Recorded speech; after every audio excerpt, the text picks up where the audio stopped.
Now, it is my privilege to have the opportunity to introduce two things, both what we represent as students of this course, and also, of course, our distinguished guest for today, Professor Jawahirullah. I hope that the audience, as well as our guest, will kindly excuse me if I introduce the course first. I call on your patience, and I trust that you will accept my reasons by the end of this, right? So I want to begin by introducing the concept of the kudam. Now, kudam, for those of you who are Tamilians, might recognize the word. The literal Tamil meaning of the word is of kudam is a gathering place, right? Now, participants in this kudam, our kudam currently, are treated as equals with an equal voice and an opinion and the same privileges as everyone else. For us, this represents something very important as students of this course. So even as we recognize that people are divided on class, caste, gender, and other criteria in social contexts, what we endeavor to do is to root ourselves in the ethical values of respecting divergent and different views. We value self-regulation and self-implementation of collective decisions, community sharing and ownership, right? What we mean is that we do not dissolve anyone's identity, any of your different identities, but we give space to them. And therefore, we attempt to recognize and normalize conflicts of opinion without seeing any conflict as dysfunctional, right? Rather, we try to look at how we can reconcile differences in a democratic manner. Now, if this is familiar to you, there are equivalences of a kudam in India, such as the idea behind the chaupal or the panchayat even, right? But for us, what we have tried to do through the course is we have tried to nurture this idea and kept it alive through constant practice. And we have tested and pushed its boundaries, the boundaries of this idea. So we recognize it not just as rules of engagement that we will all follow in this session as well, but also as a uniquely Indian concept of democracy, right? We recognize that we are not perfect, but we carry the democratic aspiration every time we meet. And this is what we have been doing for an year in this course, me and my fellow learners who have labored and worked very hard to imbibe the spirit of the kudam as we study governance. And so with that, today, it is my pleasure to extend a hand in inviting and welcoming all of you to join us in the kudam, right? Thank you.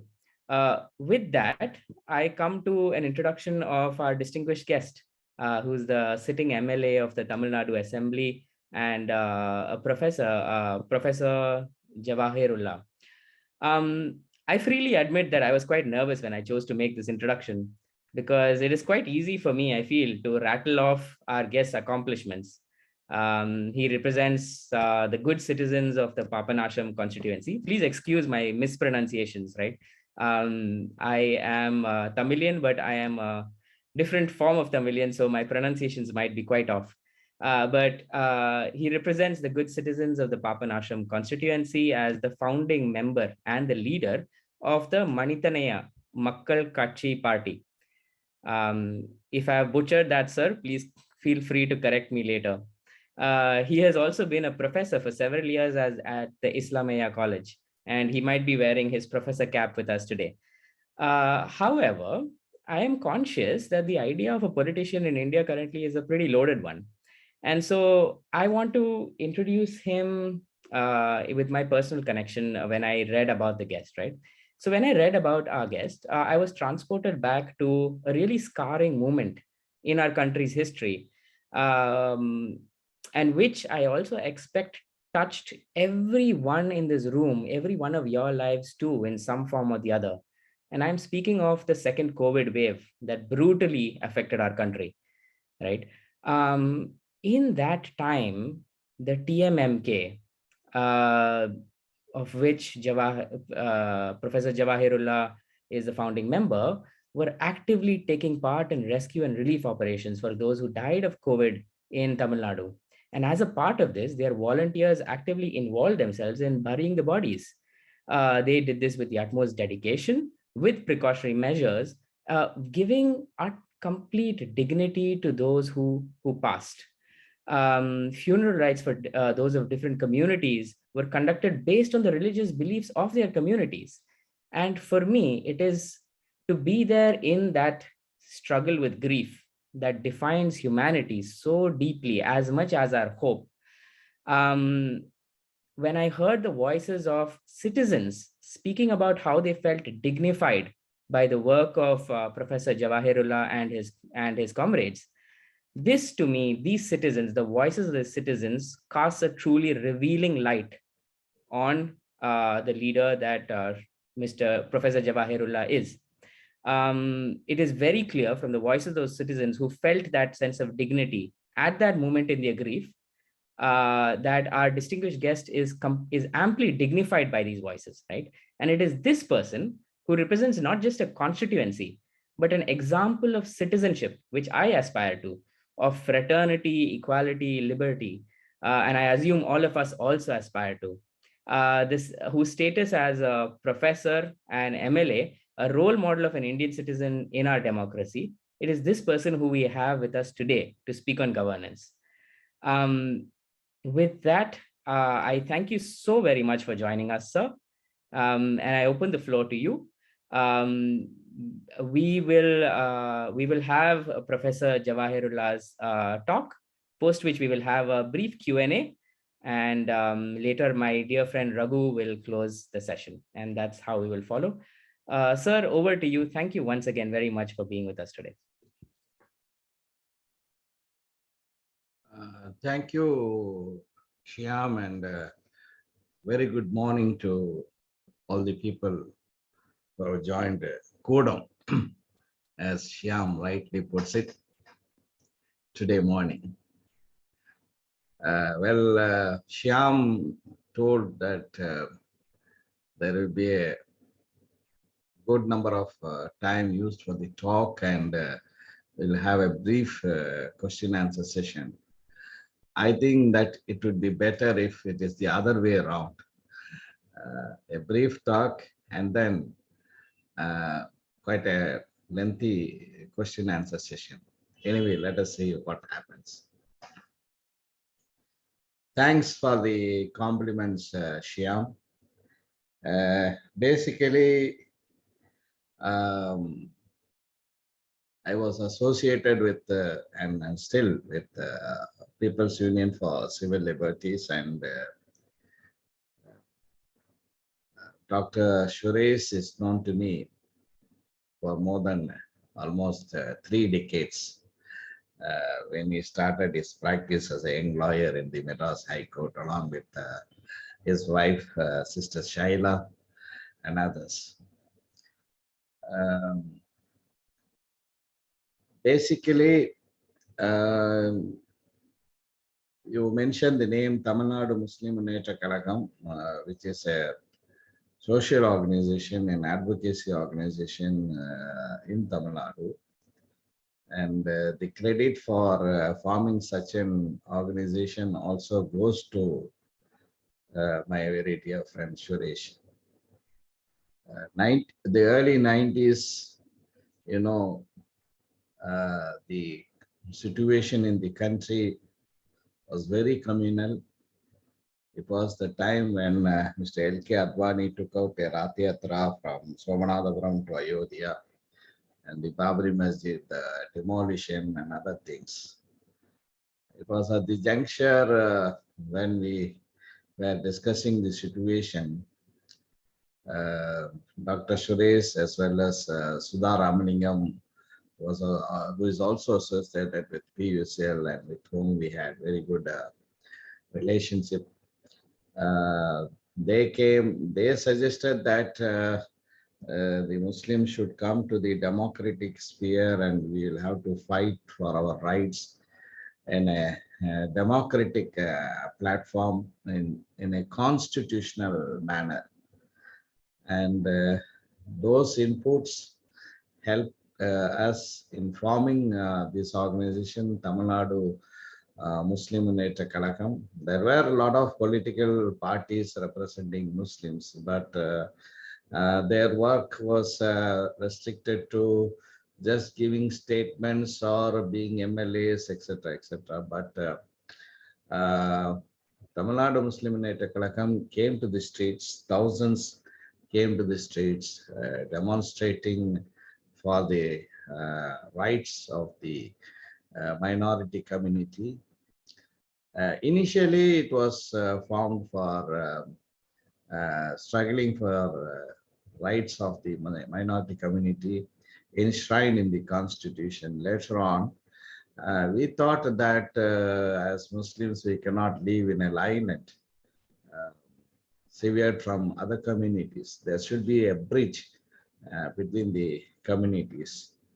And that is the reason why we inculcated in the minds of our cadres the need to serve people irrespective of their religious faith or caste or other factors. And Tamil Nadu Muslim United Kazagham was the first Muslim organization to ask the people to donate blood. Of course, in Tamil Nadu, Lions Club, Rotary Club were the organization in the forefront for donating blood. And of course, we had a Youth Red Cross or the other NSS, etc. in the campuses. But in a mass level from the college level, from the big cities to the remote villages, we inculcated the spirit of donating blood, and we are the largest blood donors in the state. And then other services. And this type of mentality which we built among our cadres was instrumental during 2004 when tsunami struck the coastal areas of Tamil Nadu, right from Pattinapakam in Chennai to Kolachal in Nagarkoil. Our cadres went to the seafront, they retrieved the bodies, they carried the injured to the hospital, and they rendered service to all the people irrespective of the faith. Every day when some calamity, some accidents happen, still our cadres are on the ground. And the same way when some cyclones hit Tamil Nadu, our cadres are in the forefront. Similarly, as Shyam was mentioning, when we experienced, whether we went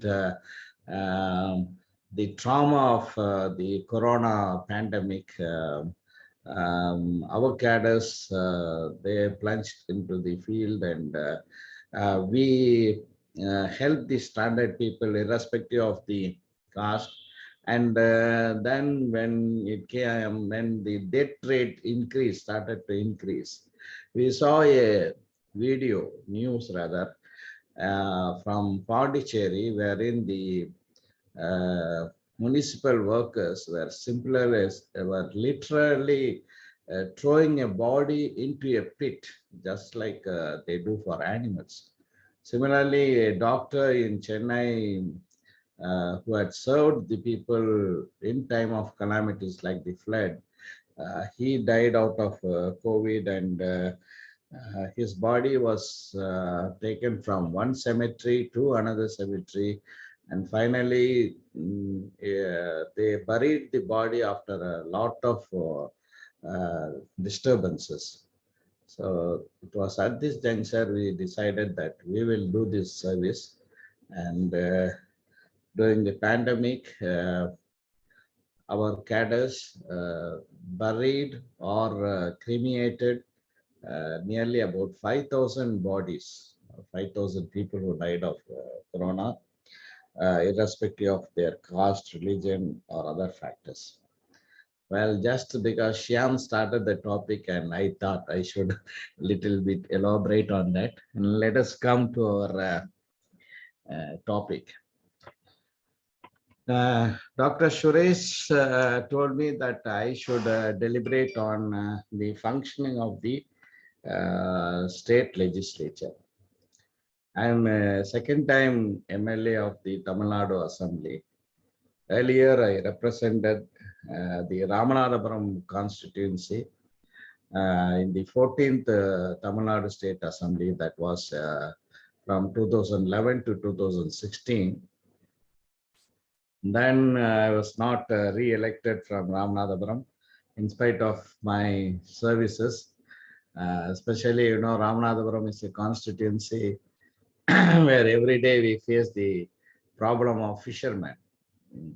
Our fishermen face severe problems with the Sri Lankan Navy, etc., etc. Then again, in 2021, I was elected from Papanasam Constituency to the Tamil Nadu Assembly. Of course, I think all of you are aware what is a assembly is, state assembly is. Anyway, to put it very briefly, we know that state assemblies, state legislatures makes the law at the state level, and the state legislature may be unicameral or bicameral. There are some states in India like Bihar, Maharashtra, Karnataka, Uttar Pradesh. They have bicameral legislatures, which means that we have an assembly of elected members from their constituencies, and we have the upper house, legislative council, which is in Hindi called as Vidhan Parishad, where there are nominated members. As far as Tamil Nadu is concerned, we are unicameral. We had a legislative council in Tamil Nadu right from the beginning, but in 1986 it was abolished, and now we have only the legislative assembly. Of course, the legislative assembly represents the entire population of the states, and in Tamil Nadu Assembly, we have 234 members. There is a law which says that the number of MLAs in assembly should not exceed 500 or should not be less than 60. The highest number of members of an assembly is from Uttar Pradesh, where I think it's more than 400 and all.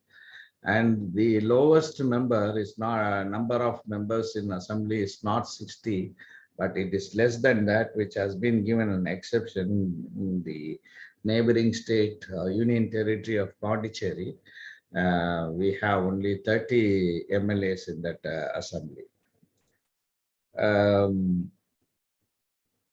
What are the functions of an elected assembly? The elected MLAs who form the house, they have basically two types of functions. One is called as a legislative function or legislative power. The other one is called as financial power or financial function. The state assembly is empowered to make laws pertaining to the subjects mentioned in the state list and the concurrent list of the constitution. So we cannot enact anything which is in the central list. A state assembly can pass laws which are in the state list as well as in the concurrent list. And as far as the other power, financial power is concerned, the state assembly enjoys the supreme authority with respect to passing of state budgets, money bills, permission for levying tax, and fixing salaries of the members of state legislatures. All money bills are introduced in the assembly. Now, what is the difference between a bill, or rather I will put it in this way: when will a bill become a law? A proposal for a law is termed as bill in the legislative language. There are two types of bills: money bills and non-money bills. While the money bill can be introduced only in the legislative assembly, the non-money bill can be introduced in either the assembly or the Legislative Council. So as far as Tamil Nadu is concerned, since there is no Legislative Council, the all types of bill has to be introduced in the assembly itself. After the bill is introduced, it is discussed and passed. After voting takes place, then it becomes a statute or law. Just a minute. After the bill is passed in the assembly, it doesn't become the law.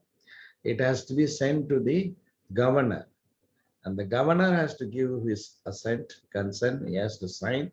And once the governor signs the bill, it becomes a statute, it becomes a law.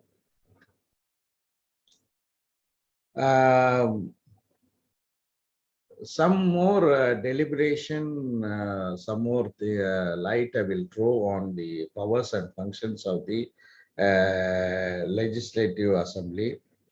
The Assembly asserts control over the Council of Ministers. Assembly members can question the ministers, move motions and resolutions, and also pass a vote of censure in order to dismiss the state government. The government ministry is collectively accountable. The ministry, Council of Ministers, they are collectively accountable to the Legislative Assembly. And if the ministry is defeated in a vote, in the no confidence vote in the Assembly, or rather I'll put it in the way, if a ministry is defeated in the Assembly on any other matter, it means it is a non-confidence motion, and it has to be dismissed.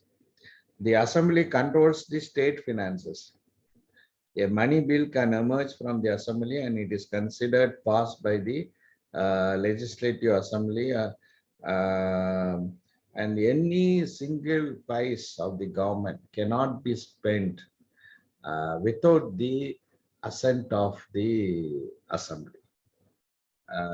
That is the most important power which the Assembly is having.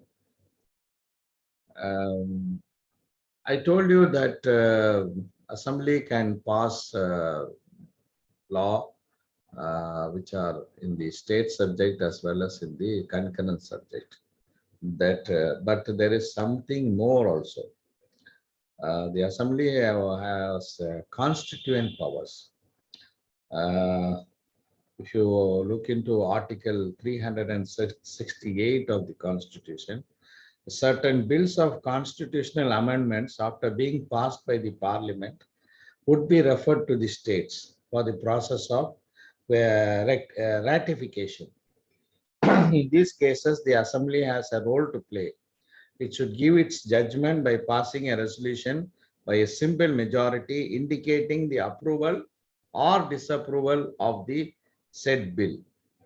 There is a provision wherein the President shall refer to the State Assembly of a state before he recommends the introduction of a bill which concerns with the alteration of the concerned state's boundary lines or its reorganization in such a manner that its territory is increased or decreased.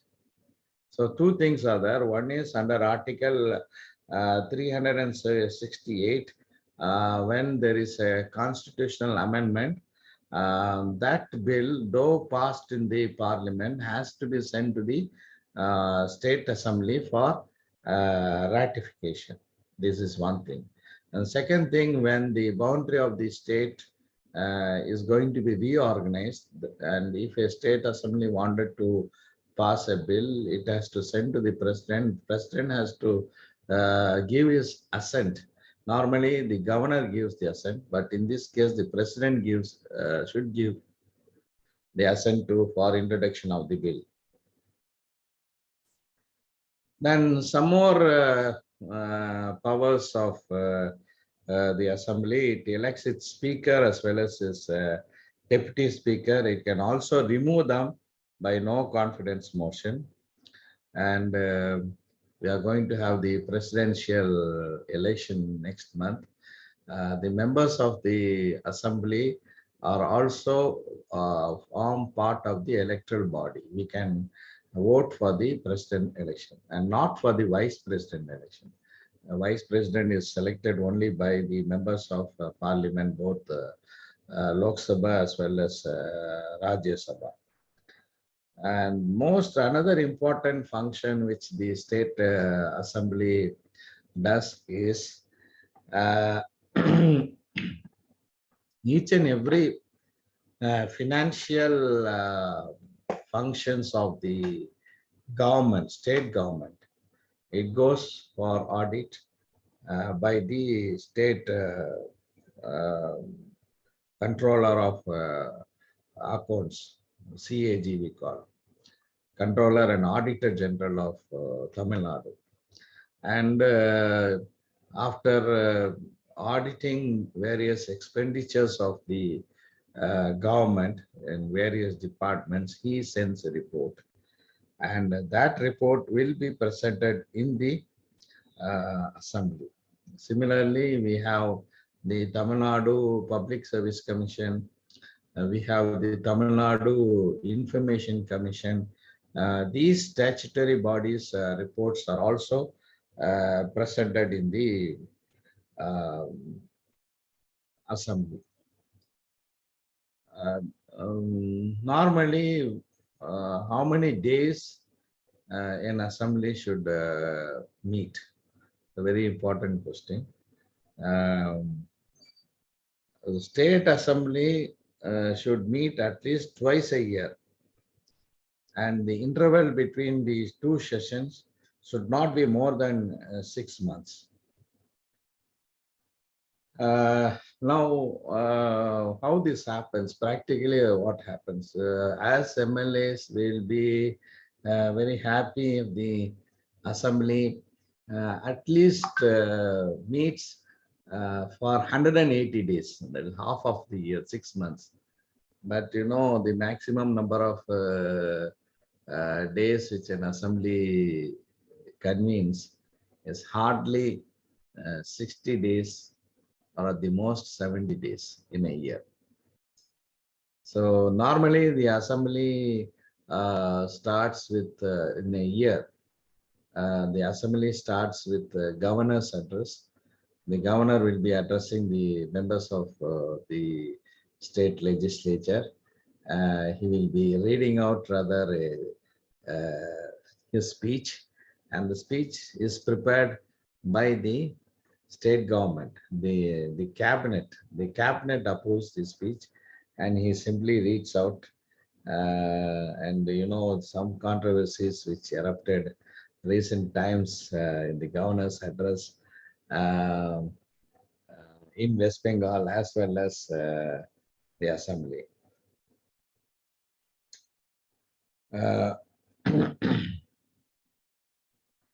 And as we discuss, Tamil Nadu Assembly as well as the present governor, we are at loggerheads, I can say. The governor of Tamil Nadu has put on the back burner around 21 bills passed by the assembly. And the famous bill was regarding exemption to the state of Tamil Nadu from the medical entrance examination, that is the NEET. When we were elected again in 2021, the Tamil Nadu Assembly passed a bill with, unanimously rather. Of course, unanimous in the sense that we have 4 MLAs representing the BJP, and they walked out before the vote for that bill was taken up. And when they are not present in the House, all the other members, 230 members, were present, and they voted for the bill which was passed. That is the exemption to medical examinations, NEET exemption bill. So this was passed somewhere in August 2021, and The governor sat on the bill for almost 4 months, and he returned the bill with certain remarks. So a special session of the assembly was convened on February 8 of this year, and again we passed the resolution. And now the governor has only one duty, and that is he has to send this bill to the president. Nothing else he can do. But that bill has to get the assent of the president. Now, what the president will do? The president is not bound to give his assent, even though the bill has been considered and passed for a second time by the state legislature. Uh, so he can give or he cannot give. And suppose when a bill is waiting for the consent of the president, and meanwhile that assembly has been dissolved, or its time is, I mean, its period is over, then again what will happen is that the bill has to be again, the new government can again pass the bill, or it can allow it to lapse. Now, these are some of the powers of legislature. And now coming to the practical functioning of the assembly, that is more important, and I think you will be more interested in knowing that. So one of the best, or I can say the topmost function of a state assembly is the question hour. Whenever the assembly meets, the first 1 hour has to be allotted for question hour. Now, what is this question hour? I am talking only with relevance to the state assembly, and I'm not much aware of the procedure for parliament, but it may be similar. Now, the members of the assembly, MLAs, they can raise any questions, any queries from the government, which is bound to be answered by the concerned ministers. How to raise a question? There are different departments led by ministers. For example, in Tamil Nadu, the police is under the chief minister himself.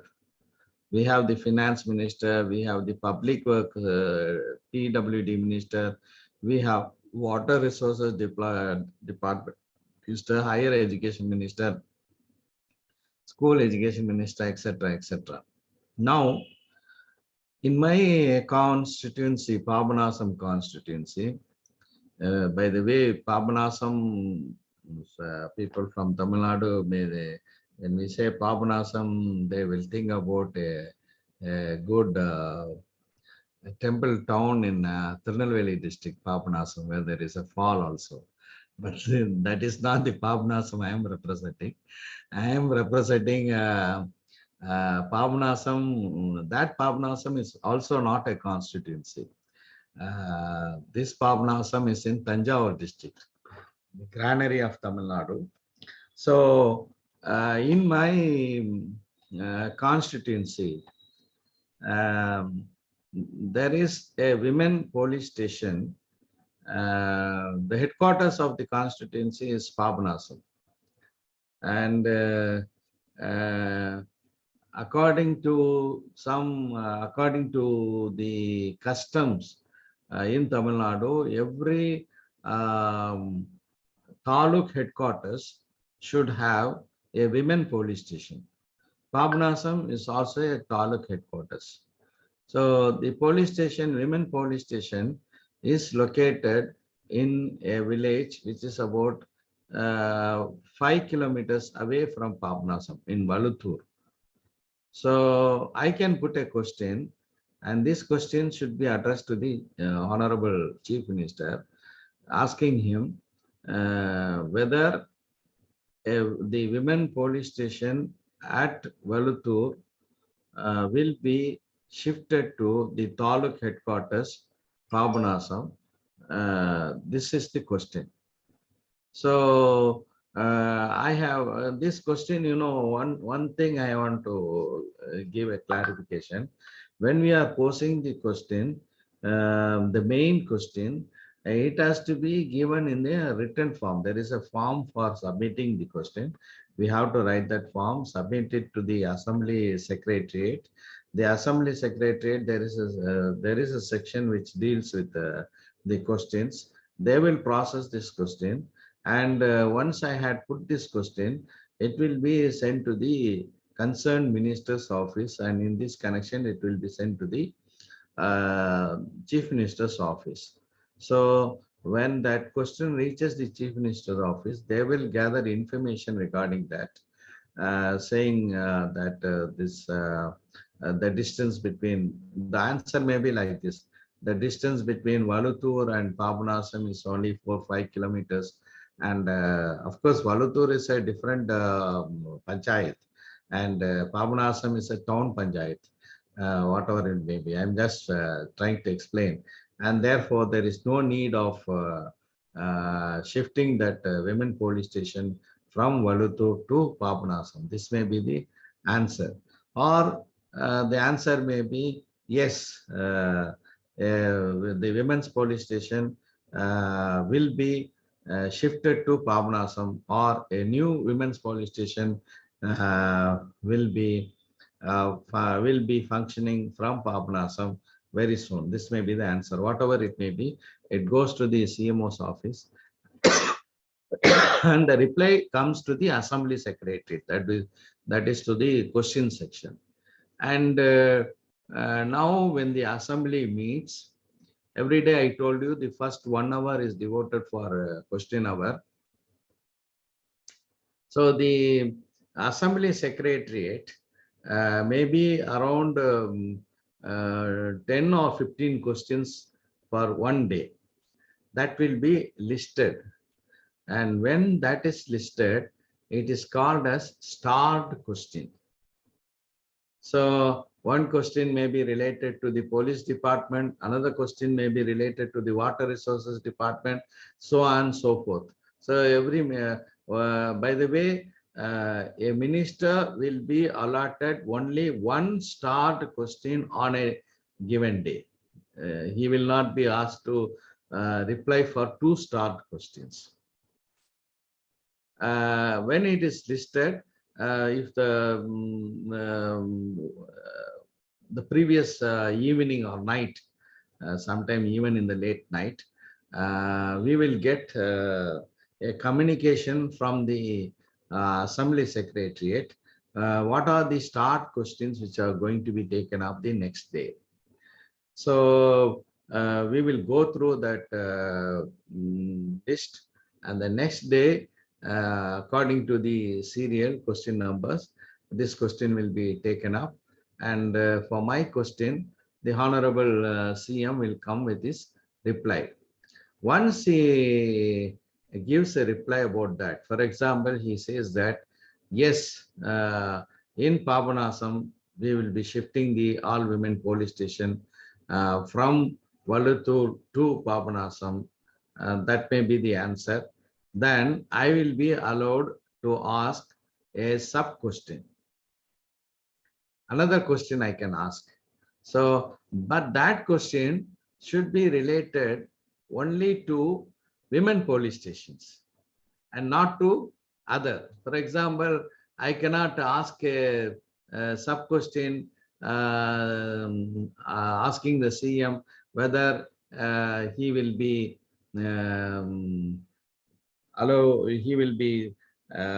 opening a police outpost in Papanasam. That is a different matter. What I can ask is that Ammapete is another town panchayat in Papanasam Constituency. There is no women police station there. Can a women police station come up in Ammapete? This is related to the main question. So that will be allowed. So what will happen is that when the question hour is taken up, the minister will first reply. He may say that positively or negatively, then the member can give his comments on that. Then the minister again will give his explanation. And after that, the member of the assembly, he can ask the another second question. So now my turn is over. The other members of the assembly, they can raise their hands. And it is the speaker's discretion to select any of them. Maybe 2, maybe 3, maybe 4, maybe 5, etc., etc., as the time permits. And they will also be allowed to ask questions on that particular subject. Now, I wanted to make it very clear. I have already given my question in writing, and it was processed by the Assembly Secretariat as well as the concerned minister's office, and the reply has been given. Now, when I had raised that this is a start question, but any member of the assembly, after my turn is over, he can raise his hand, and if the speaker permits him, he can ask a question. For example, an MLA from say Tirunelveli constituency, Palayamkottai constituency, he may raise the question that in Melapalayam, there is no women, all women police station. Where I want to know whether this Honorable CM will come forward to establish a all women police station in Melapalayam. This is called as unstarred question. So the Honorable CM on this spot, he can come with an answer. So this question hour, as I told you, is a very important forum. There are start questions. There are unstarred questions. Unstarred questions is tomorrow, as I told you, that the previous day evening or night, we will receive the list of questions.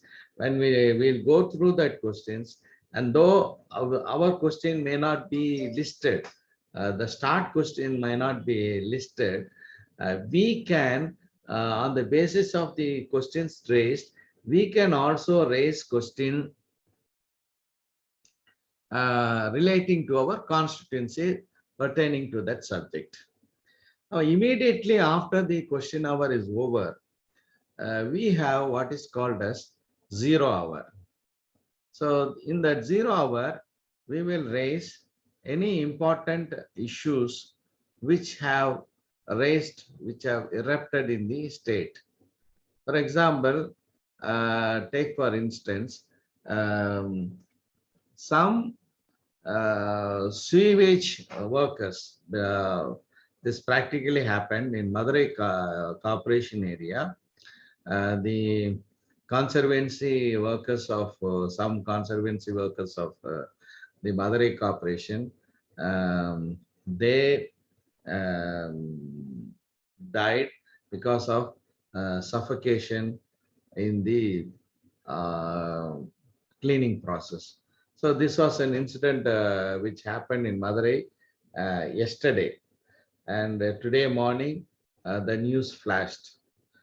Or for example, I'll tell another example in Tanjavur, in a small town, a temple car, it touched a power cable early in the morning around 4 o'clock, and it burnt and people died, etc.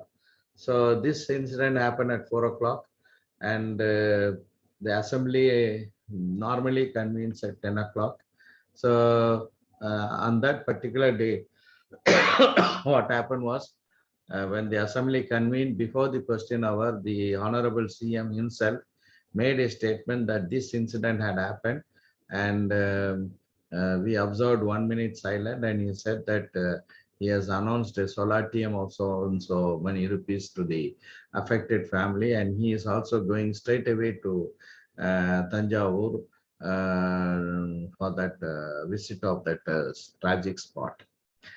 Now, if the CM had not made the statement so moto, what will happen is that after the question hour, the opposition parties or even among the ruling parties, at the 0 hour, we will stand up and we will ask the speaker to give us permission to speak on that subject. So the speaker may give his permission to raise the issue. And when we raise the issue, the concerned minister, it may be any minister, any tragedy, etc. For example, I was telling about the conservancy speakers, workers' death. So it will be answered by the local administration minister.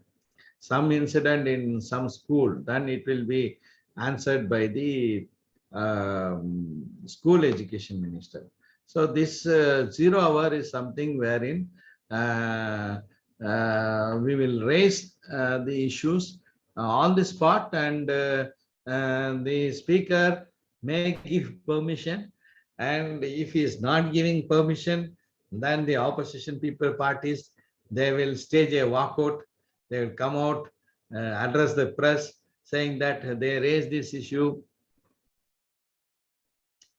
They will raise this issue in the public. This is one form.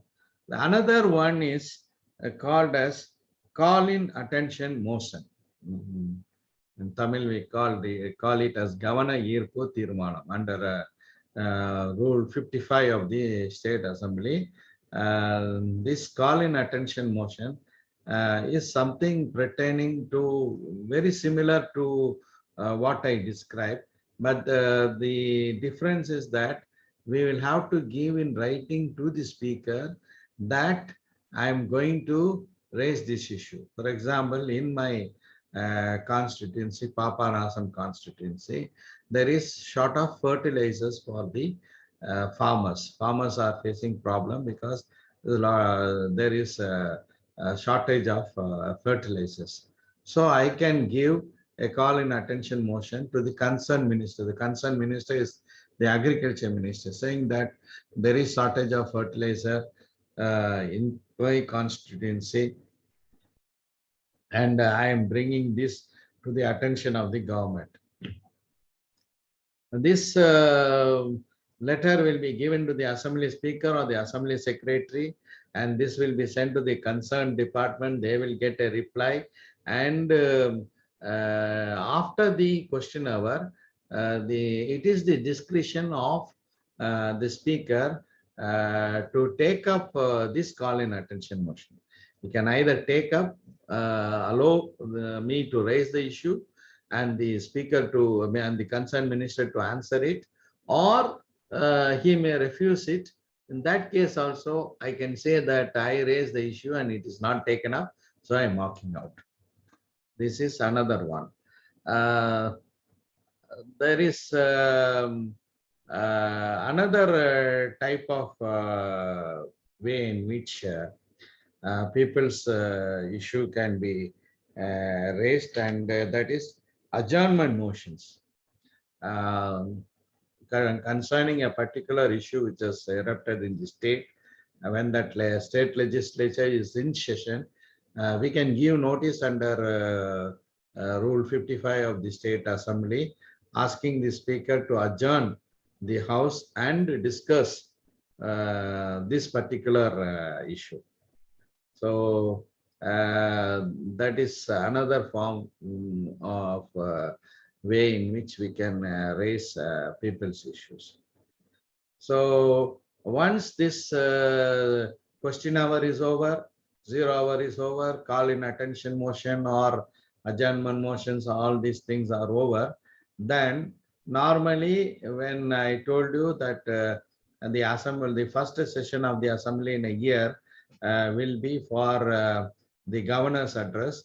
And after the governor's address, the first day the governor will be making his address, and the second day we will convene, there will be question hour, and after that there will be a debate on the address of the governor, in which both the governing party, ruling party, as well as the opposition party members will be given an opportunity to make their speeches, to give their comments, and we can speak.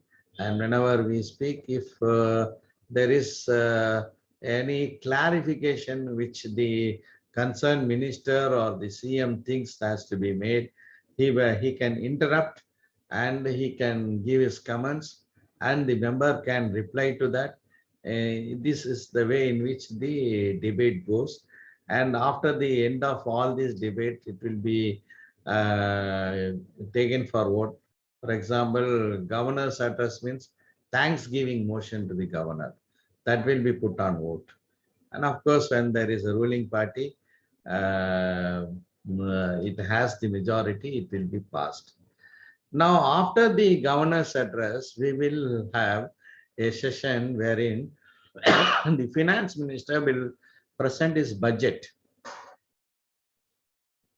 So, in Tamil Nadu, we have two budgets presented to the legislature. This is first time in the history of Tamil Nadu Assembly, as well as elsewhere also. Maybe one or two states may be exception. We have a separate budget for agriculture. Previously, there was only one budget, finance budget, that will be presented by the finance minister, and it will be pertaining to all the departments concerning the state. When DMK came back to power in 2021, they promised in the election manifesto that they will be presenting a separate agriculture budget, and in 2021 the Minister for Agriculture, Mr. M.R.K. Panneerselvam, he presented an agriculture budget. The first day the budget is for the general budget, that was presented by the finance minister, and the second day the budget is on the agriculture, and that was presented by the Minister for Agriculture. Now, after these two budgets are presented, there will be a interval of 1 day. This is a custom. Even if there's no agriculture budget, only general budget is presented, 1 day leave will be given to the legislature. And why this leave is given? This leave is given for the members to devote their time to study the budget and come out with their viewpoint on the budget. That's a custom.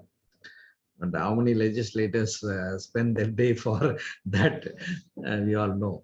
So after this, the assembly will be convened again, and there will be a debate on the budget.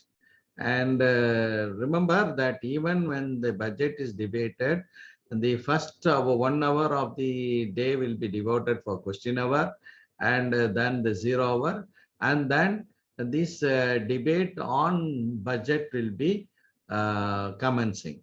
And normally it is the custom that the principal opposition party, their member, he will initiate the debate on the budget, followed by the ruling party member. Then again, members of the other parties. For example, in Tamil Nadu Assembly, we have the ADMK, the principal opposition party, then DMK, then it will come to Congress, then PMK, then BJP, then VCK, then all others. Like that, the debate will go on. Based on the number of members present in the assembly, the hours for the debate will also be allotted in proportion to the members present. For example, in a debate in a day, there will be about 4 members of DMK who will be speaking. 2 members of ADMK will be speaking. Then 3 other members from other parties will be speaking. This is how the debate goes. And the debate on budget will be for some 2-3 days. At the end of the debate, the finance minister will give his reply. The agriculture minister will give his reply. And then there will be voting. Once the voting is taken place, the budget will be passed and the government will be entitled to spend the amount allotted in the budget.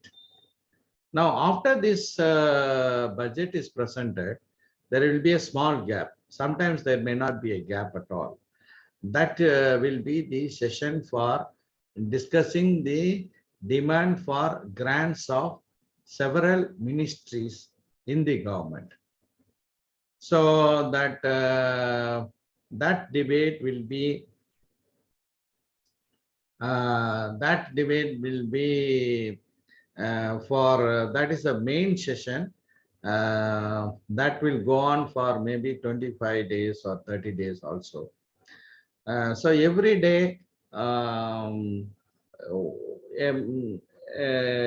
debate on the grants for a particular ministry will be taken. It may be 2 ministries, 3 ministries also.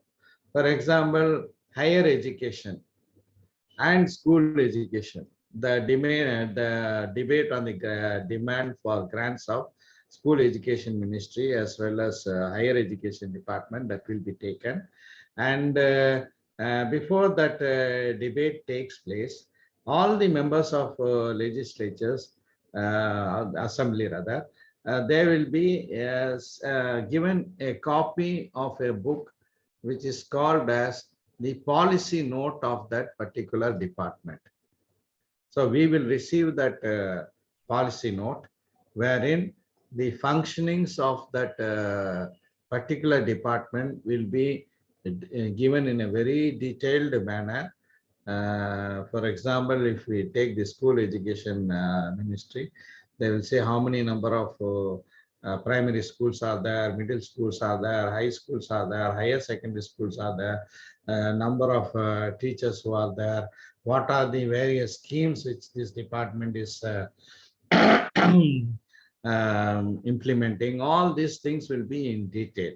And when the assembly takes on the debate, as I told you, it will be the member of the principal's opposition party who will initiate the debate, and he will say that nowadays the school education, the standard has deteriorated. The buildings of the schools are in very bad shape, etc., etc. He may criticize, and for which the minister will stand up and he will refute the criticism, or he will give clarification, or sometimes he may accept it and say that, okay, we have noted it and we will rectify it. So this is how not only the leader of the member of the opposition parties, even members of the ruling parties also, they can give their comments, they can give their criticism, etc. So this is how we put the Council of Ministers for questioning. We'll put them and we will ask them questions. So this debate will take place, and after the debate is over, the voting will take place. So this is how the debate on various departments takes place. And then most important thing, which I think I have exceeded my time. I said I will speak very briefly, but it has gone for almost an hour, I think. Most important thing is that the passing of a bill. That is the most important, one of the most important features of the State Assembly. So normally, what should happen is, when the government wanted to introduce a bill, It may be a new bill, or it may be a bill to amend a particular statute. It has to be circulated to the MLAs, and then every day before the previous day, we will be given by the Assembly Secretariat the agenda for the meeting of the next day.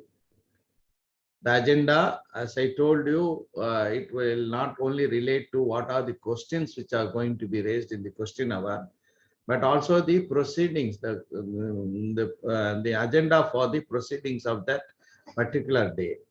So in that, they may mention that this particular bill is going to be introduced in the House.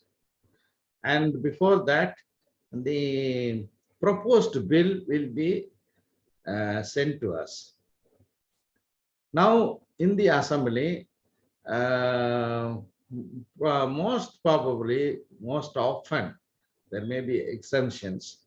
After the question hour is over, after the 0 hour is over, after the call-in attention motions are over, then the speaker will ask the concerned minister to introduce the bill. So we are supposed to come to the Assembly after going through the bill, and when the minister introduces the bill, we can stand up and say that we object to the introduction of the bill in the introductory stage itself. That will be recorded. Okay. Then what will happen is that that's all. That thing is over. Sometimes what happens is that the government will like to review that bill on the day where it was introduced and initiate a debate and pass the bill on that day itself. Normally, it should not be done. But there is a exemption wherein if the leader of the house, we call it as Avai Munnavar in Tamil, it is Mr. Durai Murugan, the works WRD minister, water resource minister. He will pass, he will propose a resolution that the bill which was introduced today should be taken for review today itself. So that resolution will be put on vote, and of course the ruling party has the majority, then it will be passed and that bill will be taken for review on that day itself. So when the bill is taken for review on that day itself, any member of Assembly who has a different opinion or who wants certain amendments to the bill introduced, he can stand up, and if the speaker gives permission, he can raise the issue, and after that the minister will give a reply.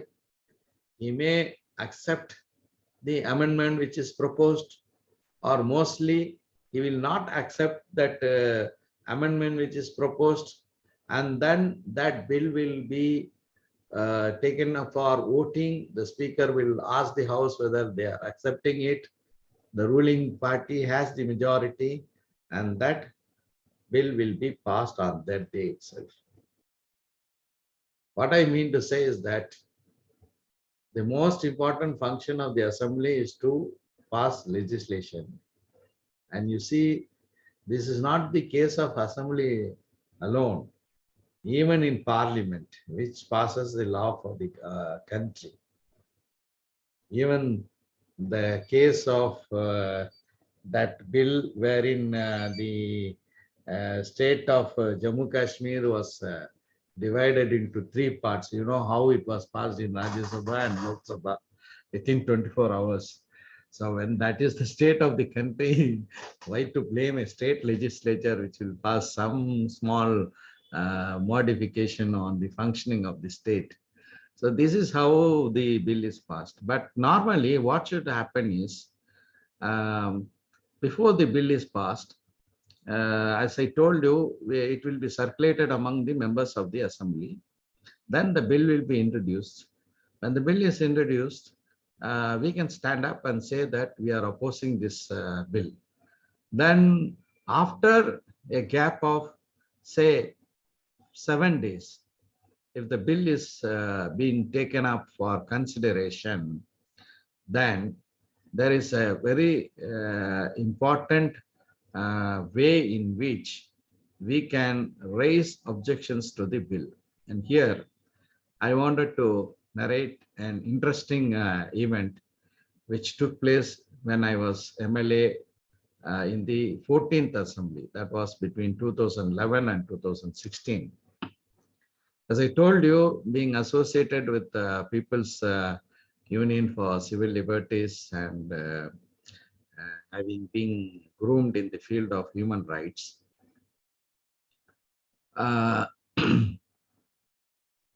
many of you may be aware of the Prakash Singh judgment. The Prakash Singh judgment of the Supreme Court relates to police reforms. So the Supreme Court passed an order saying that all states should reform their, make a reformation in the police laws which is prevalent in their particular state. So many of the states following the guidelines of Supreme Court, they amended their police laws. Tamil Nadu was a state which was quite late in that field, and I think it was around 2013 when Chief Minister Jayalalitha Ammayar was there as our CM. She was also the minister in charge of police. She introduced this bill, the police reforms bill, in the lines of the judgment given by the Supreme Court in Prakash Singh case. So that was circulated among the members of the assembly. And when she introduced the bill, I opposed the bill, saying that it needed amendment. And then usually in that regime, the bills used to be passed very expeditiously, as I told you, within 24 hours. But for some strange reasons, what happened was there was a big gap between the introduction of the bill and also the time for taking into consideration by the assembly.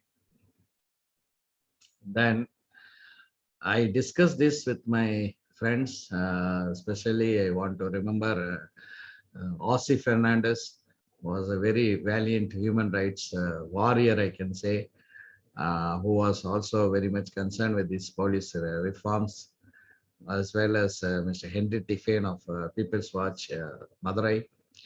And clause by clause, we framed amendments to that bill which was introduced by the CM in the floor of assembly. It's a very tough job, you know. For the government, they have bureaucrats, they have all sort of people assisting them. But I only a single member. Of course, we had two members in the assembly then, also now. But aided and by these able friends, I was able to draft an amendment for each and every sections of the bill. And after preparing that, I had to give a copy to the Assembly Secretariat. The Assembly Secretariat will take copies of this my amendment and pass it to all the members of the assembly, that is 235 34 members. Just like how the government bill is circulated among the members of assembly, this amendment also will be circulated among all the members of the assembly. And then finally, it was taken up for review. So normally, the speaker will call upon the CM to initiate the review, and she will say that the bill which I introduced should be taken up for review today. And then I had to raise my hand, and every section wise, what are the sections in which I had moved the amendment. For example, the state redressal body for complaints should be headed by a sitting judge of High Court. That was my amendment. What was proposed by the state was a DGP will be heading that. So when the bill was taken for class-wise review, I will be standing up and I am saying that I am opposing this section and it should be read like this. Then the speaker will say, those who support this can say yes. What happened was, usually this type of incident, this type of review has not taken place in the assembly, etc. Whenever the speaker say the honorable CM's motion is put on vote, those who want to say yes, everyone will say yes. Now, when I was putting my resolution, the speaker said those who want to say yes, the entire house said yes. It happened twice, so much so the CM had to turn back to the assembly and ask them to keep quiet. So this was an interesting episode which took place, and that was the only bill which underwent this review of this type. As I told you earlier, there has been review orally rather, but the written review has not been taken place. So this is one of the most important duties of legislature. Neither then nor in this assembly, which is of course 1 year old only, we have never seen any bill going through this process. Another important, with that I'll conclude, and I think it's high time that you raise questions. There are committees to the houses. And these committees are formed by election among the members of the assembly. And we have the most important committee, which is called as Committee on Public Accounts. You remember I was saying that all the expenditures of the government are audited by the CAG, Comptroller and Auditor General of Tamil Nadu. He submits the report to the assembly. That report goes to the Public Accounts Committee, which makes a review of that.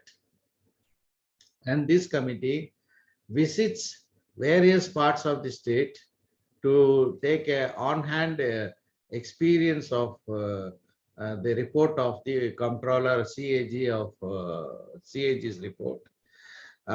It conducts meeting in the district collector's office in the presence of the district collector, as well as all the officers concerned with the different departments in that particular district. On the basis of the queries raised or the objections raised by the CAG, we will pose question to the collector as well as his colleagues, and we will grill them. This is a very important role which is played by the Public Accounts Committee. And not only that, after that, we will be having a meeting in Chennai, wherein the particular secretary of that department, for example, in municipal administration in Tanjavur, there were certain objections raised by the CAG regarding the smart city process. So there we questioned, we got some answers. Here we will summon the municipal administration secretary, we will pose question him, we will grill him, then we will make the observation. and then this will be presented to the assembly as a report. So this public accounts committee is a mini assembly. All the total 224, 34 members cannot visit all the state. So in that role, the public accounts committee is taking up that role. Another important committee is that estimates committee. These committees, three committees are the most important committees. Um, one is the estimate committee, another one is the public accounts committee, and the third one is the public undertakings committee. This estimate committee, it will report what economics improvements in organization, efficiency, or administrative reform that can be made in the functioning of the government with reference to its policies, and how the estimates may be affected. In other words, to put in very shortly, I can say to suggest alternative policies in order to bring about efficiency and economic administration of the state, or to examine whether the money is well laid out, whether within the limits of the policy implied in the estimates. We have estimates for different departments, and it is the duty of this estimates committee to the state take on-hand experience and come out with these suggestions. Then the third committee is called Committee on Public Undertakings. So this is relating to public undertakings. They will visit all the public undertakings in the department and review its functioning, and then it will submit its report. There are many committees, and these three committees are most important, namely the Public Accounts Committee, the Estimates Committee, as well as the Public Undertaking Committees. Then there is a committee on privileges. So if a particular member raises question about his privilege being trampled, then that will be taken care by this committee. Then we have another important committee which is called as the Business Advisory Committee. This Business Advisory Committee is the committee which determines how many days the assembly session will be, the assembly will be convened for how many days. So this will be a committee headed by the speaker, in which the Honorable Chief Minister will also be a part.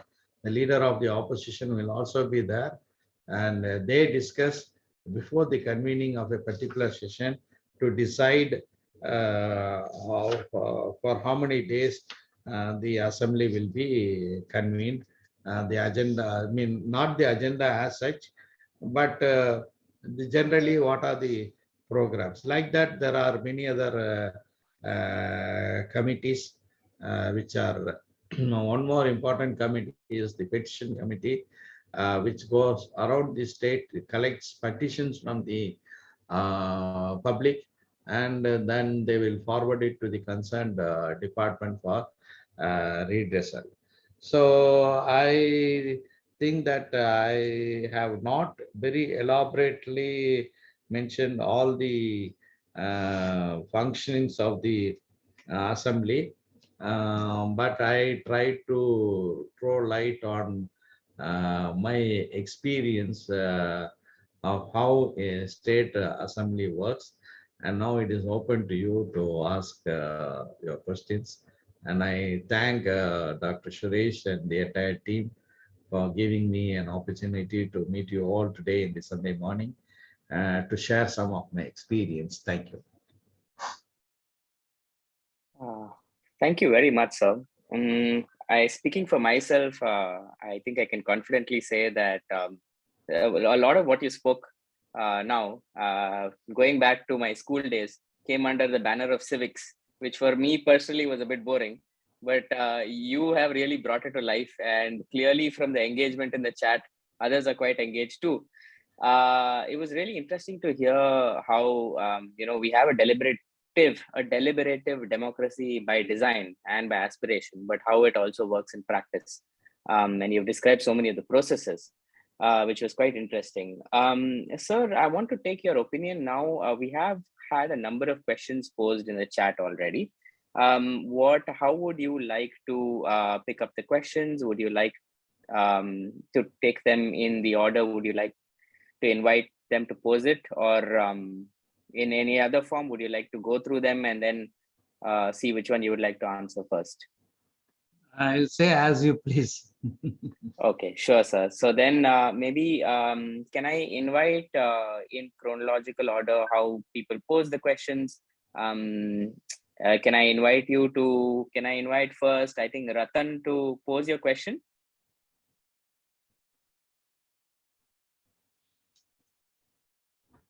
Yeah, thank you, Shyam. So thank you so much for the speech, and it was like a lot of things we can learn from this. So I wanted to know, you had told me that Legislative Council has been abolished in 1986 in Tamil Nadu, whereas I come from Karnataka and Andhra. It is still existing. I was surprised to hear this. What was the reason for abolition, sir, and what was the effect on this legislative in the slate for the abolishing this MLCs? To recollect, Mr. M.G. Ramachandran was the Chief Minister of Tamil Nadu at that time. And at that time, Mr. Karunanidhi, he was a member of the Legislative Council. So, purely for political reasons, not to give a space for a powerful opposition leader who was a member of the Legislative Council. M.G. Ramachandran proposed the abolition of the Legislative Council, and for which a resolution in the Assembly is enough. So such an resolution was passed, and it was abolished. If you ask me whether a state needs a Legislative Council, the answer is very simple. All of you will agree that Rajya Sabha is needed. Similarly, I think a Legislative Council is also needed for the state. Thank you so much. I'd like to invite Dushyant to pose your question, followed by Raghu and then Romila. Thank you. Good morning, sir. Thank you for the very elaborate description of the process and procedures that happen. Also, would like to hear your opinion on what you saw, incidents that both increased your confidence in the legislative process, or maybe the other way around. There are both ways, but I will rather talk about the positive way. As I told you that I was a member of this assembly in the 14th assembly, that is 2011 to 2016. Madam Jayalalitha was the chief minister, and it was relating to the 7 Tamils, Peralival and Murugan, Santhan, all of them convicts in the Rajiv Gandhi assassination case. So they were almost on the verge of being hanged. So that was a very important juncture in which we in the assembly, including the members from CPM, CPI, we had then Pudiya Tamilagam, we had Kongu Elanjar Peravi, Thaniyarasu, Cheko Tamilarasan, etc., etc. And we took up this issue, and we had made statements, and we lobbied, and then finally the chief minister came with a statement that that the state government wanted it to be reduced to a life imprisonment, and they were saved from the gallows. This was one important event which in which we played a very quite a good role in turning the tide. And of course, you know, Peradivalan is has come out of the bail, as well as he has won the freedom also. Similarly, there are many incidents, not only in that assembly, even now. When we proposed something, the government has acted and turned the tables. I mean, it has corrected itself. Many instances are there. And of course, there are also instances wherein we had made heavy pitch for something to happen, but which have never happened at all. I am brief because of lack of my time. Okay. Anyway. Thank you. Hi, sir. Thank you so much for your crisp lecture. So I have a question, sir. Like, is it audible? Yeah, I'm audible. You are audible. Yeah, okay. So Article 110, 110 is need not to have any discussion or debate. So would like to know, during 2011 to 2015, Jayalalitha has passed about 243 bills, I think. It is a Guinness record. So what are the limitations of that, sir? Actually, in my opinion, Rule 110 of the State Assembly has been misused. That legislation is for making some very important, very important statement by the government, by the Honorable CM or any of his cabinet colleagues. Some very important thing is happening, and that had not been being part of the budget or in the demand for grants of a particular ministry, and they wanted to establish that immediately. For example, take the instance of this COVID pandemic. No one expected it at that time. So if the government decides that the assembly is in session and the government decides that it will have oxygen plants in all the government hospital in the district, this is a fit case where either the chief minister or the minister for medicine and family welfare, he can make a statement saying that we are going to establish oxygen plants in all district hospitals at such and such cost. And of course, as you had rightly put in your question, that there is no need of debate or discussion on that. But what happened in the previous ADMK regime was that every day, day in and day out, the CM will come out with an 110 statement. Immediately after the demand on grants for that particular department has been debated and voted in the assembly. For example, school education minister would have come out with his policy note, then it would have been debated, then he would make announcements. One important thing which I missed is, after the debate on the grants for a particular ministry, the particular minister will come out with a booklet which he will read in the assembly, which will enlist what are the new measures which this particular department is going to take in that financial year. So this is new announcements. So after the school education minister has finished that process, after 2 or 3 days, the CM will come. I mean, I am talking about the previous regime. She will come with a statement that in school education department, we are going to make this, for which this budget is allotted. And as you said that it doesn't need any debate or discussion. But what actually happened is that all those parties who are supporting the government, and I am also guilty of that, openly I'm saying that, we will raise up and we will praise the CM for making such an announcement. This is what is happening. It is happening. It happened then, and it is also happening now.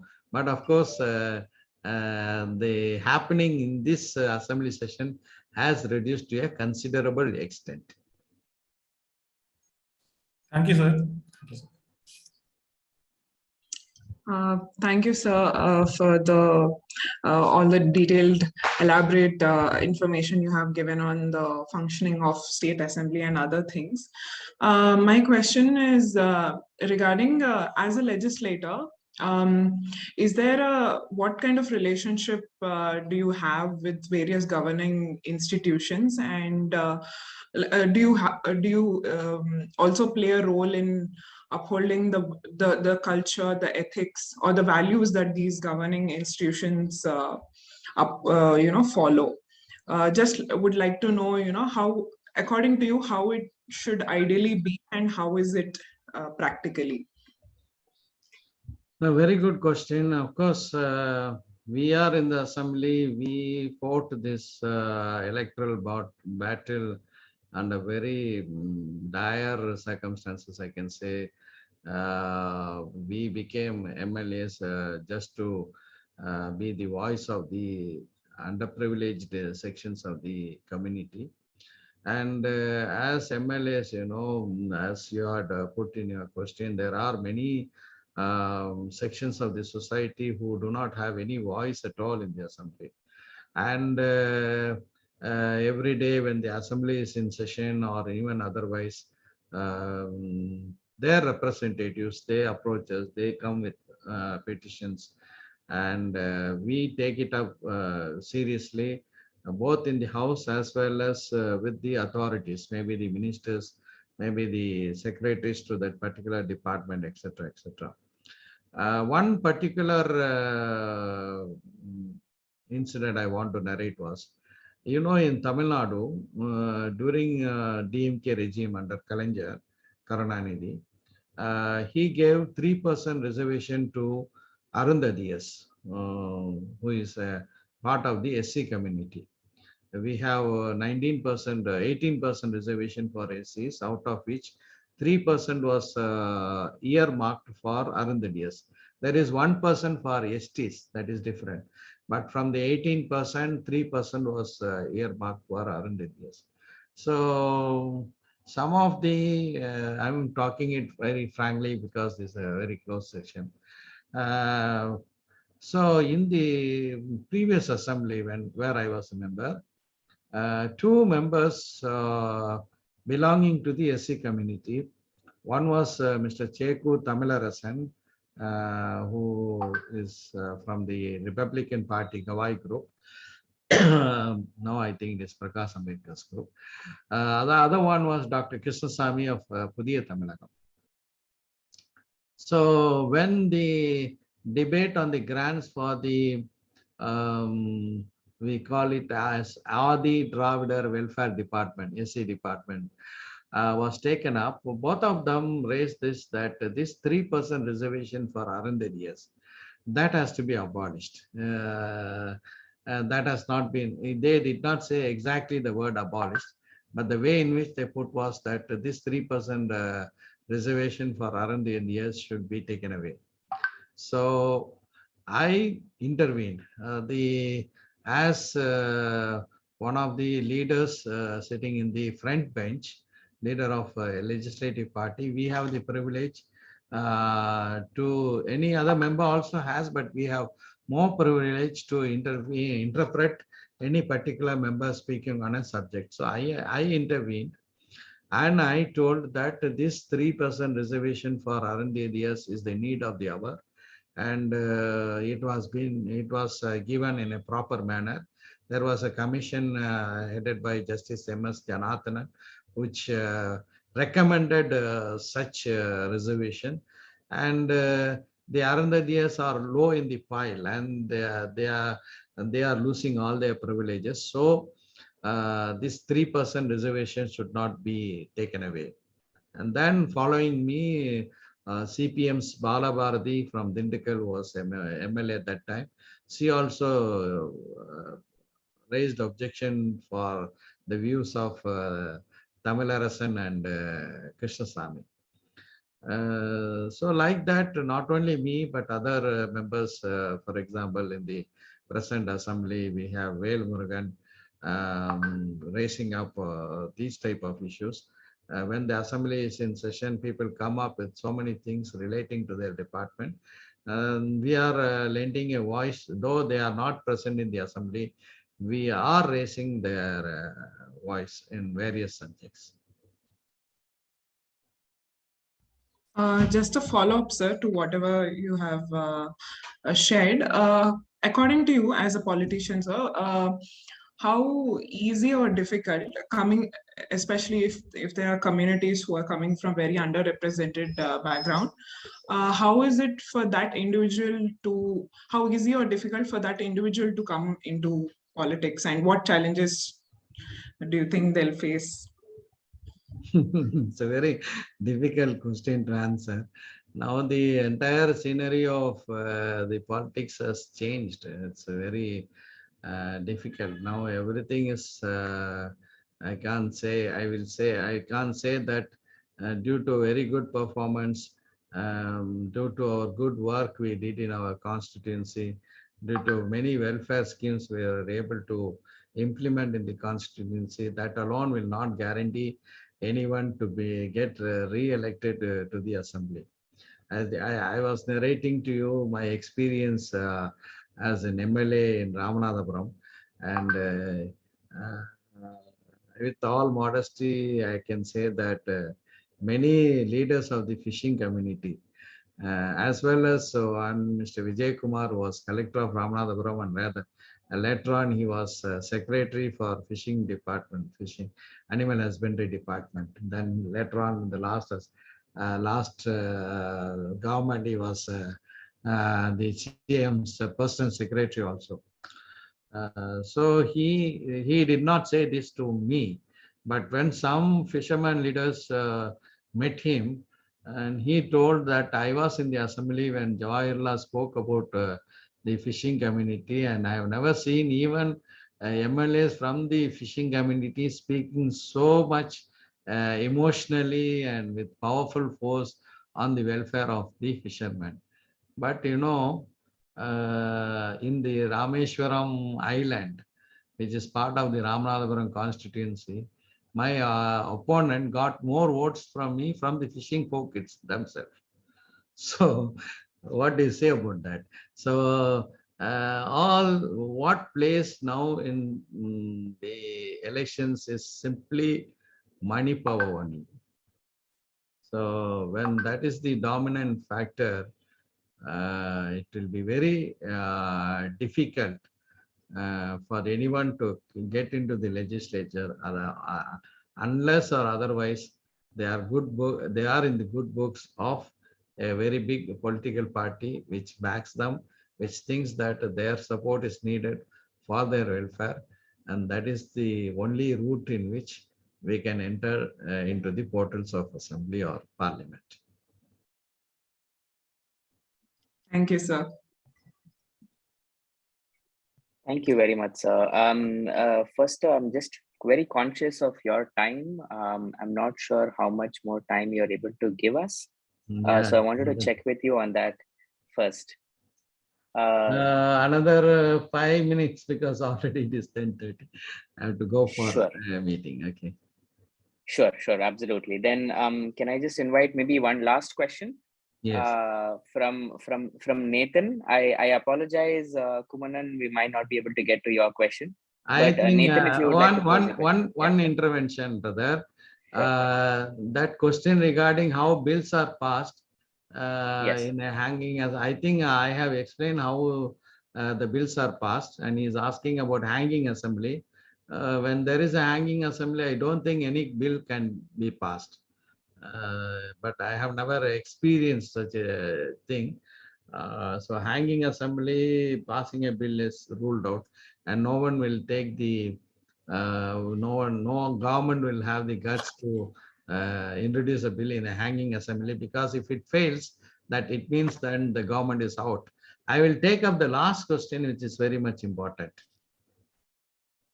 That question, I think, was raised by Kumanan, right? And that was relating to the judicial body having influence in intervention in the assembly activities regarding passing of bills and acts. So we have Dr. Suresh here, and I do not know what is his take on that. I will also take up not only judiciary, but also the governor's role. So as far as legislature is concerned, members of the assembly are elected by the people, and they hold the power to pass legislations. On many instances, the judiciary and the assembly, they should play a collaborating and cooperating mode. But of late, we have come across many judges who themselves become, put it in a very rough terms, they themselves think that they are legislatures and they are passing laws, which is not good for the welfare of the democracy. As far as the governor is concerned, I think the recent judgment of the bench led by Justice Nageshwar Rao in Perarivalan's case, it has very clearly put down what is the role of the governor. The governor has no role other than approving whatever is passed on to him by the state legislature or by the cabinet. And the cabinet represents the assembly in the sense that the party with the majority forms the cabinet. It means that they have the approval of the people of the state. And the governor sitting on the bills, the governor sitting on the resolutions passed by the cabinet is definitely in contradiction to the powers of the Legislative Assembly. Way back in 1972, if faintly recollecting it, there was a case in which it was a bench which dealt with the powers of governor, I think, and in which Justice Krishna Iyer, he wrote a separate judgment, concurring judgment, in which he says that our governors should not think that they are His Majesties of the British Empire. We have underwent the nightmare of colonialism, and we have one freedom, and now maybe it applies to even the president. It applies more to the governor, where a governor is not an elected person. He is sent by the union government to different states. He represents practically he represents the whims and fancies or the thinking of the union government, which may be which is rather in contradiction to the state government, where a party which is opposed to the government in power in the union, in the center, is in power. So that's what exactly happening in Tamil Nadu. We have, and I spoke about this in the assembly also when the NEET bill was taken for discussion. We 234 members elected by the people think that NEET is not needed for Tamil Nadu. We passed the legislation. Who is the governor who is appointed by the central government sitting here and passing a judgment whether NEET is needed for Tamil Nadu or not? We may be wrong. That is different. But we represent the people of Tamil Nadu. When we think that NEET is not needed for Tamil Nadu, who is this governor to put a blockade on that and giving his opinion on that? So now it is in Tamil Nadu, it is a conflict between the legislature as well as the governor. And this happened some years back when the Congress and Narayanasamy was in power in Puducherry also.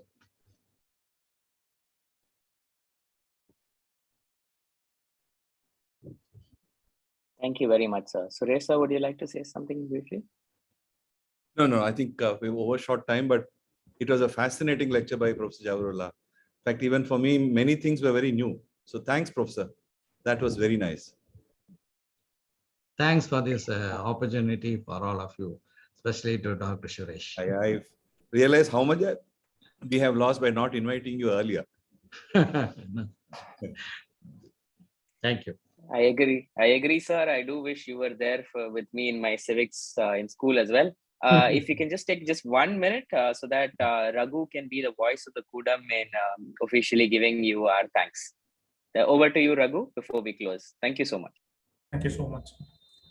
So, sir, on behalf of Kudam, so thank you so much, sir, for bringing so much of knowledge and, and you are passionate towards the people. And also, you have run through on the functions of the assembly and the powers of assembly and the difficulties and the hurdles that you have overcome and you have experienced. All those have been inspiring, and we also aspired, sir. So thank you so much for the brief and crisp talk. So once again, on behalf of Kudam, we thank you. Also, Professor Suresh, sir, who always interested in bringing new ideas and stimulating new thoughts. So thank you so much, sir, for organizing this thing. And finally, the Kudam and the participants. So thank you so much. Hope you would have got much knowledge for the day. So much to learn. Okay, so much to know. So thank you so much. And thank you, everyone. Yeah. Thank you once again. Thank you. Yeah. Thank you so much. For the participants of the Kudam, if you would like to stay any longer, we usually do. You feel free to please hang around so we can discuss anything from the session that you'd like to do. That's what we usually do, maybe at least for 10 or 15 minutes, whether you are students of the course or otherwise. So we'll be here at least for another 10-15 minutes. Yeah, I will have to leave. I'm going for a meeting. Sure. So, bye-bye. Bye. Yeah. Thank you, everybody. A lot of new people had come. That was very nice. Yeah, and I hope you would stay back for 10 minutes just to put together all the thoughts and ideas that you got from the lecture today. I found it very, very useful. Very, very interesting also. I know Professor Jawahirullah for 30 years, but this side of how actually the legislature assembly functions from inside was very useful. Bye, everybody.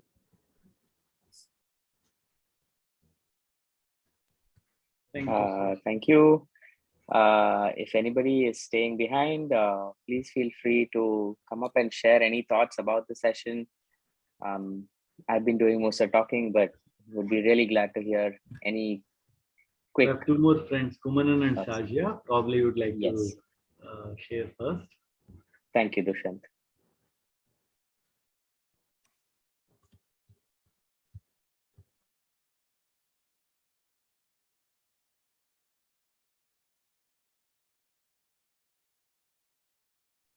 Okay, maybe probably we can start the ball rolling and then we can continue.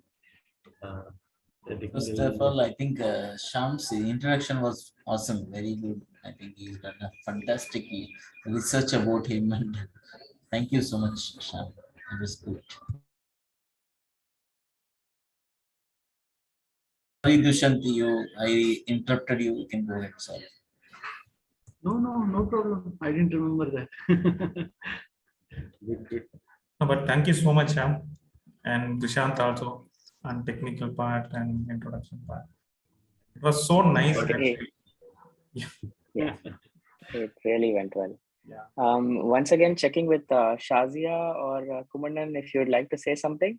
Otherwise, can I invite Satya if you'd like to speak? Maybe we can give a few seconds for either Shazia or Kumanan if they'd like to come in. No, I don't have any questions, Sham.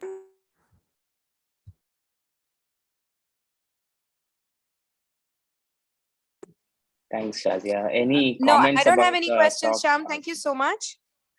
Okay.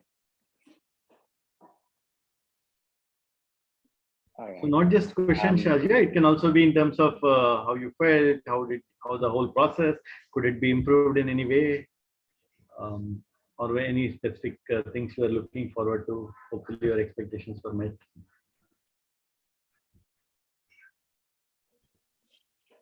I've only plugged in here, sporadically. So I don't think I have the right to really give you guys any feedback. It's every session that I've participated in, I've found it to be very stimulating. Thank you. Thank you. Thank you. Also, we have Tariq who's joined late into the night. I think Kudam, I need to leave for an urgent call. Sure, Thank sure. you so much. Take care. All the best. Thank you. Take care, Raghu. Take care. We'll also leave. I just wanted to catch up with Satya, and is he still doing the rowing at the tank bund? Hi, everyone. Today's it was really interesting, but the system how it is functioning in assembly, it is interesting. But the behind that there is a lot of, because I have been observing closely because last 7 years. So I was part of I used to sit in the black box. Sometimes I used to sit into so before the assembly sessions, especially financial budget session, before that, the finance minister of Telangana is Harish Rao.